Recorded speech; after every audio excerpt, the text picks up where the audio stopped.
বলদেৱ মহন্ত ডাঙৰীয়াৰ যিটো কবিতা সেইটো মনত পৰে যে সুখ নাই কাৰ সুখ নাই ধৰুৱাৰ সেই গতিকে এই চৰকাৰে যেতিয়া ইমানকৈ ঋণ লৈছে মই দেশৰ এজন অসম ৰাজ্যৰ বাসিন্দা হিচাপে যথেষ্ট চিন্তিত প্ৰথম কথা দ্বিতীয় কথা বাজেটখনৰ দুটা কথা সদায় কয় যেতিয়া বিত্তমন্ত্ৰীসকলক কিবা এটা সোধা হয়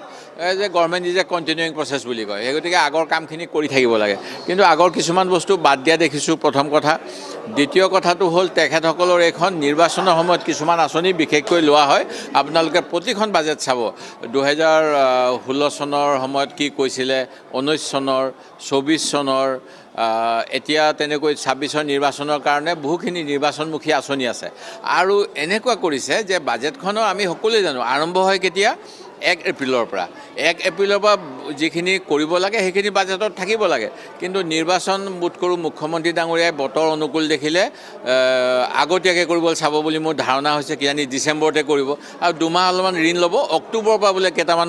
আঁচনি কাৰ্যসূচী আৰম্ভ কৰিব ADRE পৰীক্ষাটো চাওক পঞ্চায়ত নিৰ্বাচনৰ আগতে কিমান ছেপ্টেম্বৰ মাহত হৈছিলে তেখেতে ৰিজাল্ট দিব পাৰিল হয় ৰিজাল্ট এতিয়া দিছে কৈছে এপ্ৰিল বা মে মাহতহে মানে ফাইনেল হ'ব ঠিক তেনেকৈ এতিয়া অৰুণোদয় আঁচনিটো কিমান দিন টোপাই আছে অৰুণোদয় হ'ব এতিয়া নিৰ্বাচনৰ পিছলৈ লৈ গৈছে সেই গতিকে এইবিলাক সববিলাক ভোট কিনাৰ কাৰণে কৰা এটা ব্যৱহাৰ আৰু ইয়াত প্ৰকৃত যিখিনি সমস্যা সমাধান হ'ব লাগে তাৰ কিন্তু মই দেখা নাই আৰু স্কুলৰ বিল্ডিং বনাম বুলি কৈছে কিবা কৰিম বুলি কৈছে কিন্তু